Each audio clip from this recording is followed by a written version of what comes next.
जय श्री जगन्नाथ। मो सुमिता बेहरा बापी आपण मानक मो चैनल को स्वागत करुच्चे।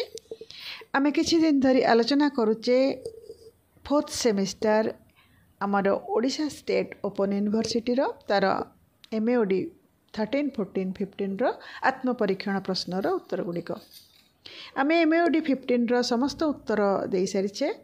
MAOD 13 रो मध्य गोटे ब्लॉक दिया हेछि, MAOD 14 रो मध्य दिया जाइछि। MAOD 13 रो 12 अध्याय पर्यंत दिया हे जाइछि।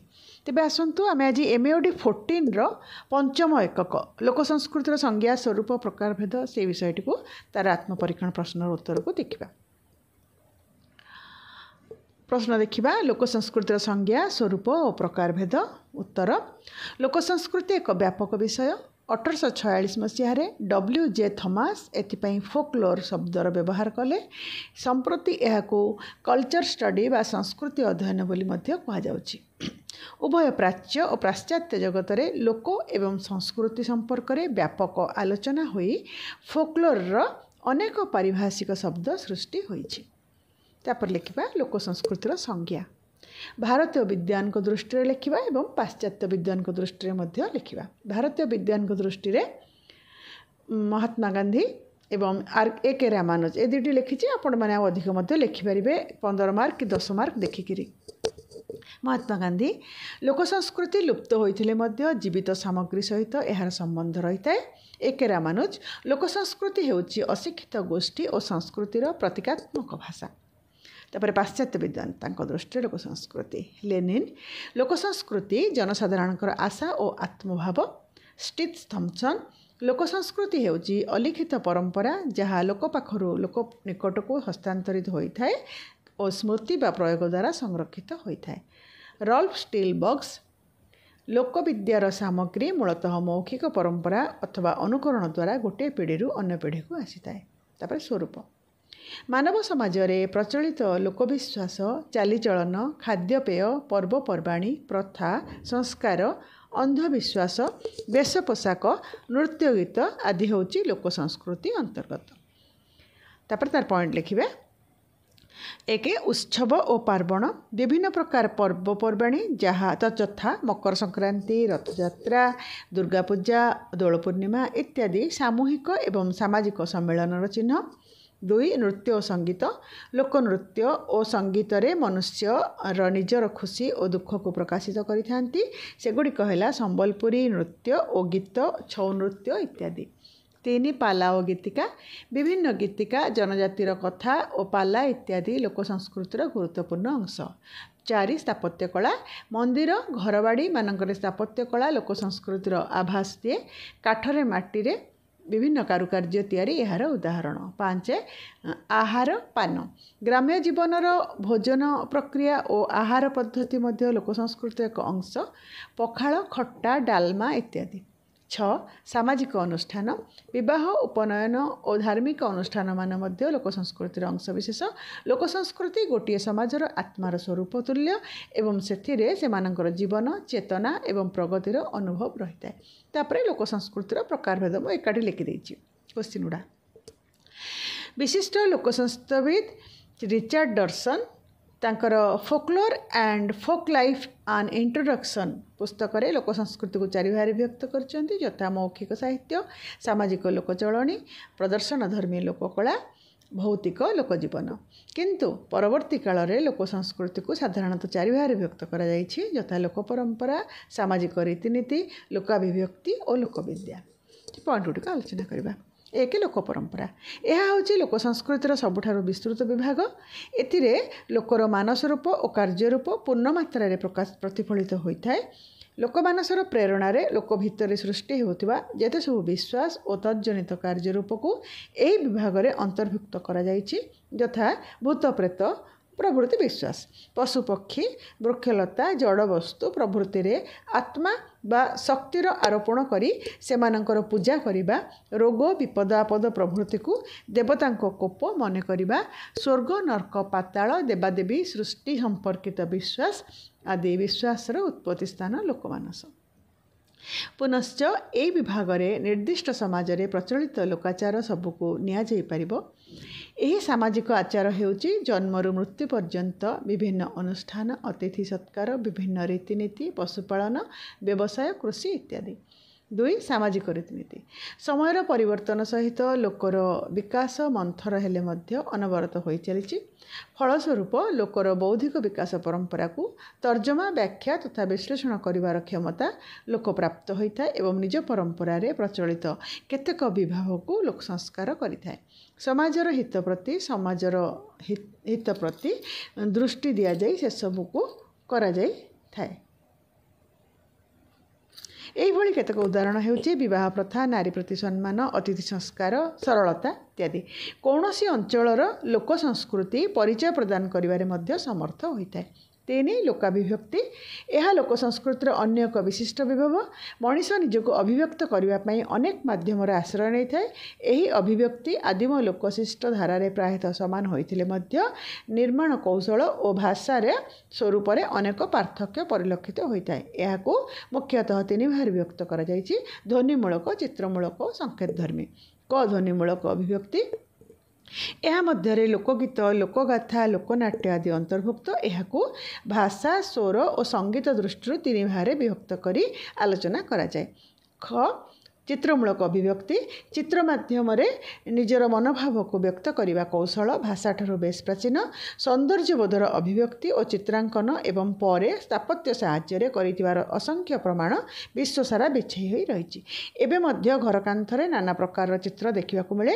ଲୋକ ମାଟି, କାଠ, ପଥର ଇତ୍ୟାଦିରେ ବହୁ ପ୍ରକାରର ପଶୁପକ୍ଷୀ, ସରୀସୃପ, ଗଛ ପ୍ରଭୃତି ନକଲ ତିଆରି କରିଥାଏ, ଯେଉଁଥିରେ କି ଲୋକର କଳାତ୍ମକ ଅଭିବ୍ୟକ୍ତିର ସ୍ପଷ୍ଟ ସୂଚନା ମିଳିଥାଏ।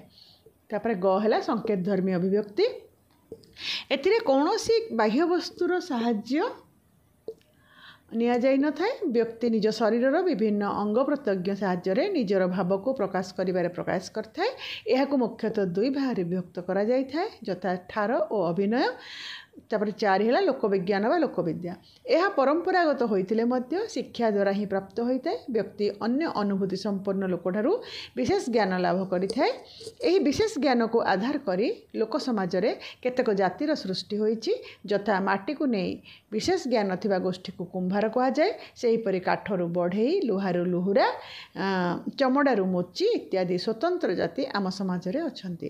ଚେରମୂଳି, ଔଷଧ, ଗୁଣିଗାରେଡ଼ି ପ୍ରଭୃତି ସାଧାରଣତଃ ବୈଦ୍ୟଗୁରୁଠାରୁ ଶିକ୍ଷା କରାଯାଇଥାଏ। ଗୁଣିଗାରେଡ଼ି ଭଳି ବିଦ୍ୟା ଦ୍ୱାରା ଅନେକ ଅସାଧାରଣ କାର୍ଯ୍ୟ କରାଯାଏ ବୋଲି ଲୋକବିଶ୍ୱାସ ରହିଛି, ଯେପରିକି ଭୂତ ପ୍ରେତକୁ ବଶ କରିବା, ଅସାଧ୍ୟ ରୋଗକୁ ଭଲ କରିବା ଇତ୍ୟାଦି। ଯାଦୁବିଦ୍ୟା ଓ ତନ୍ତ୍ରବିଦ୍ୟାକୁ ମଧ୍ୟ ଆମେ ଲୋକବିଦ୍ୟାର ପରିସରଭୁକ୍ତ କରିପାରିବା। 2 ନମ୍ବର କ ଦେଖିବା ଲୋକସାହିତ୍ୟ ଓ ଲୋକସଂସ୍କୃତି ମଧ୍ୟରେ ରହିଥିବା ସମ୍ପର୍କ। ଉତ୍ତର: ଲୋକସଂସ୍କୃତି ଶବ୍ଦର ବ୍ୟବହାର ଫୋକ୍ଲୋର ଏବଂ ଲୋକସାହିତ୍ୟର ଫୋକ୍ ଲିଟରେଚର ରେ ହୋଇଥାଏ। ଲୋକସାହିତ୍ୟ ହେଉଛି ଲୋକମାନଙ୍କ ଦ୍ୱାରା ସୃଷ୍ଟି ହୋଇଥିବା ସାହିତ୍ୟ, ଯାହା ସରଳ ଭାବରେ ଲେଖାଯାଇଥାଏ ଏବଂ ସମୁଦାୟର ପ୍ରତ୍ୟକ୍ଷ ଜୀବନକୁ ଆଭାସିତ କରେ। ଏହି ସାହିତ୍ୟ ମଧ୍ୟ ଲୋକମାନଙ୍କର ସାମାଜିକ, ଧାର୍ମିକ ଓ ଅର୍ଥନୈତିକ ଜୀବନର ଜନ୍ମ ଦେଇଥାଏ। ଲୋକସଂସ୍କୃତି ହେଉଛି ଏକ ସମୁଦାୟର ବିଭିନ୍ନ ଅଂଶ, ଯାହା ଏକ ଗୋଷ୍ଠୀ ବା ସମୁଦାୟର ବିଭିନ୍ନ ପ୍ରକାରର ଗୀତ, ନୃତ୍ୟ, ରୀତିନୀତି, ପର୍ବପର୍ବାଣୀ, ଚାଲିଚଳଣି, ଆଚାର ବ୍ୟବହାର ଆଦିରେ ପ୍ରକାଶ ପାଇଥାଏ। ଏହି ସଂସ୍କୃତି ମାଧ୍ୟମରେ ସମାଜର ଅନେକ ରୂପ ଓ ଆକାର ଦେଖାଯାଇଥାଏ। ଲୋକସାହିତ୍ୟ ଏହି ସଂସ୍କୃତିର ଏକ ଅଭିନ୍ନ ଅଂଶ ହୋଇଥିବାରୁ ଏହା ମଧ୍ୟ ତା'ର ପ୍ରତିଫଳନ କରେ। ତାପରେ ଲେଖିବା ଲୋକସାହିତ୍ୟ ଓ ଲୋକସଂସ୍କୃତି ମଧ୍ୟରେ ଥିବା ସମ୍ପର୍କ। ଏଇଟା ଗୋଟେ ପ୍ରଶ୍ନ। ଆମର ହେଡ଼ିଂଟା ଦେବା ଏଠି, ପଏଣ୍ଟ କରିଦେବା। 1. ସାଂସ୍କୃତିକ ଐତିହ୍ୟର ସଂରକ୍ଷଣ। ଲୋକସାହିତ୍ୟ ଏବଂ ଲୋକସଂସ୍କୃତି ଉଭୟ ସମାଜର ସାଂସ୍କୃତିକ ଐତିହ୍ୟର ସଂରକ୍ଷଣ କରିଥାନ୍ତି, ଅର୍ଥାତ୍ ବ୍ୟକ୍ତିବିଶେଷ କିମ୍ବା ସମାଜର ଜୀବନଶୈଳୀ, ଭାଷା, କଳା, କଳାକୃତି ଏବଂ ସେମାନଙ୍କର ବୈଶିଷ୍ଟ୍ୟକୁ ପିଢ଼ି ପରେ ପିଢ଼ି ସାଇତି ରଖନ୍ତି। ଲୋକସାହିତ୍ୟ ଲୋକସଂସ୍କୃତିର ମହତ୍ତ୍ୱପୂର୍ଣ୍ଣ ଅଂଶବିଶେଷ ହୋଇଥାଏ ଏବଂ ପ୍ରାଚୀନ ତଥା କାହାଣୀ, ମିଥ୍ ଓ ପରମ୍ପରା ଲୋକସାହିତ୍ୟରେ ସଂରକ୍ଷିତ ରହେ। 2. ସମାଜର ପ୍ରତିବିମ୍ବ। ଲୋକସାହିତ୍ୟ ସମାଜର ସଂସ୍କୃତି, ବିଶ୍ୱାସ ଓ ମୂଲ୍ୟବୋଧର ପ୍ରତିବିମ୍ବ ହୋଇଥାଏ। ଏଥିରେ ସାମାଜିକ ମାନ୍ୟତା, ରୀତିନୀତି ଏବଂ ଲୋକାଚାରର ଝଲକ ମିଳିଥାଏ। ଉଦାହରଣ: ଭାରତୀୟ ଲୋକକଥାରେ ଭାରତୀୟ ସମାଜର ପାରିବାରିକ ସଂରଚନା ଏବଂ ସାମାଜିକ ମୂଲ୍ୟ ପ୍ରତିଫଳିତ ହୋଇଥାଏ। 3. ସମ୍ବେଦନାଗୁଡ଼ିକର ଅଭିବ୍ୟକ୍ତି କରିଥାଏ। ଲୋକସାହିତ୍ୟ ସମାଜର ସମ୍ବେଦନଶୀଳ ଭାବନା, ଖୁସି, ଦୁଃଖ, संघर्ष एवं इच्छागुड़ी को अभिव्यक्त करे।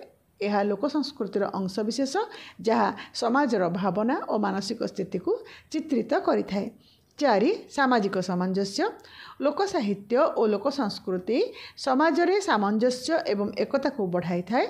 लोक साहित्य माध्यम समाजर लोक निजर सांस्कृतिक ऐतिह्य सहित जोड़ी होती एवं निजर संस्कृतिर एक परिचय नहीं बंचती। तापर 5 सृजनात्मकता एवं मनोरंजन। लोक साहित्य एवं लोक संस्कृति उभय सृजनात्मकता एवं मनोरंजनर महत्वपूर्ण स्रोत अटे। लोकगीत, लोकनृत्य, लोकनाट्य प्रदर्शन लोक संस्कृतिर अंशविशेष होइतिबा समय रे एगुड़िक लोक साहित्य माध्यम ही प्रस्तुत होता है। लोक साहित्य एवं लोक संस्कृति परस्पर परिपूरक एवं समाजर सांस्कृतिक समृद्धि को साइती रखिबारे एक महत्वपूर्ण भूमिका निर्वाह करे। यही दुईटी माध्यम समाजर सामूहिक स्मृति, अनुभव एवं सांस्कृतिक ऐतिह्य और परंपरा को संभाली साइती रखे। आगामी पीढ़ी को एक सांस्कृतिक परिचय प्रदान करे। यार अध्ययन एवं संरक्षण द्वारा आमे निजर ऐतिह्य परंपरा को बुझीपारू। तापर आसला आमर 2 नंबर ख प्रश्न। स्टीथ थॉम्सन लोक संस्कृति संपर्क विभागीकरण आलोचना कर। उत्तर स्टीथ थॉम्सन लोक संस्कृति संपर्क विभागीकरण मुख्य रूपे लोककथा एवं लोक साहित्यर विभागीकरण को बुझाए। से लोक साहित्य को व्यापक रूप से वर्गीकरण करिबारे प्रयास करिसंती, जहा द्वारा लोक साहित्यर विभिन्न प्रकार एवं ता विषय बुझिबा जानिबा सहज होइथाए।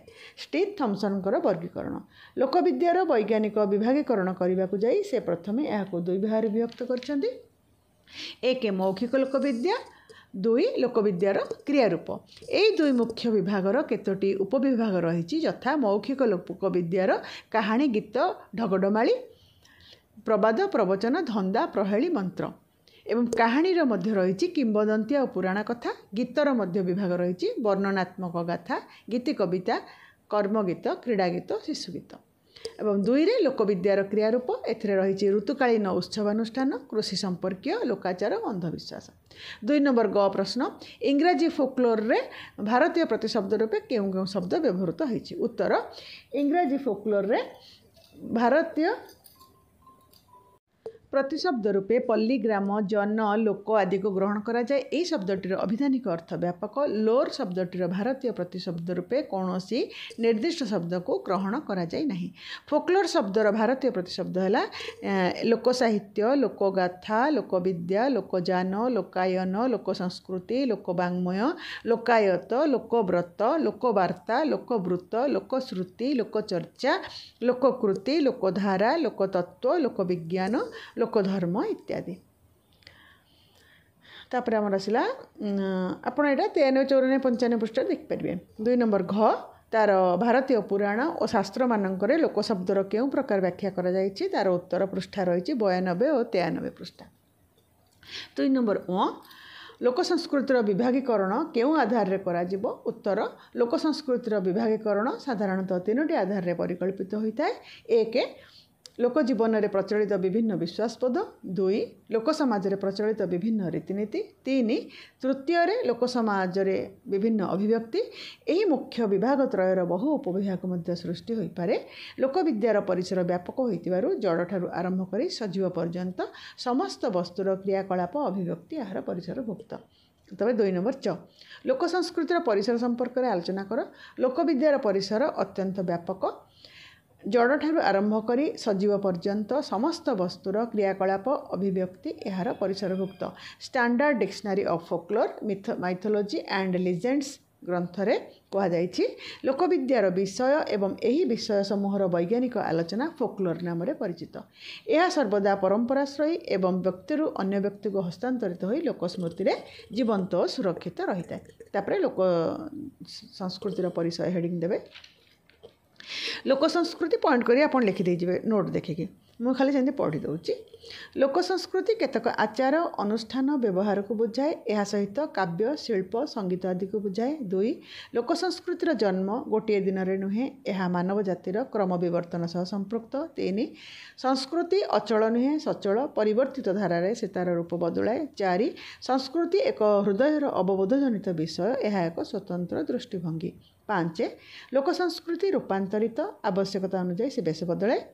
6 संस्कृतिर मोट अर्थ मानव प्रकृतिर एक स्वराज साधना 7 संस्कृति प्रयोजन दृष्टि मानव जीवन संग्राम रे लिप्त 8 संस्कृति एक मिश्रित प्रतिक्रिया गोटे जातिर प्रकृत परिचय तार समृद्धिशाली संस्कृति 9 सभ्यतारू संस्कृति जन्म नेले मध्य सभ्यतार क्षय अच्छी मात्र संस्कृतिर क्षय नहीं 10 मानव शरीर ही सभ्यता और तार अंतरात्मा होची संस्कृति जोठारे संस्कृति और सभ्यता मिसी एक होइथांती सेठारे मानव समाजर विकास चरम सीमार उपनीत होइथांती गोटे परिपुष्ट जाति को चिरंतन आनंद देवा पई संस्कृति होची एकमात्र उत्स लोककला लोक साहित्य लोक संगीत और लोकाचार प्रभृति को नहीं लोक संस्कृति गठित एवं यह मध्य नित्य जीवनर संस्कृति वर्तमान आम संक्षिप्त उत्तरमूलक प्रश्नर उत्तर गुड़ा आलोचना करवा 1 नंबर क तार उत्तर है यूरोप रे ख प्रश्न गुड़ा दिखाई आप देखिदेवे खर उत्तर जॉन बेनेंकर 1761 ख्रीष्टाब्द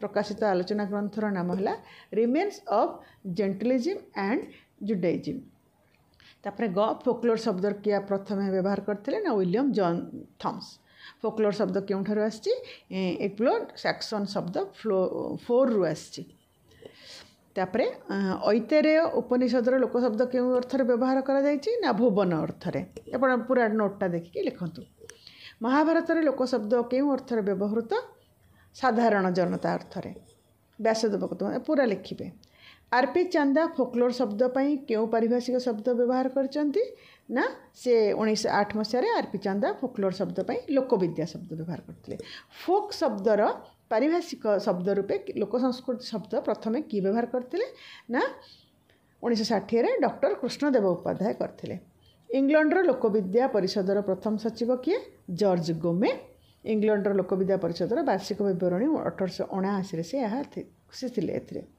तापरे निय प्रश्न लोक संस्कृतिर विषय वस्तु को किए सर्वप्रथम वर्गीकरण करने चेष्टा करते ना 1914 सोफिया बर्न सरला।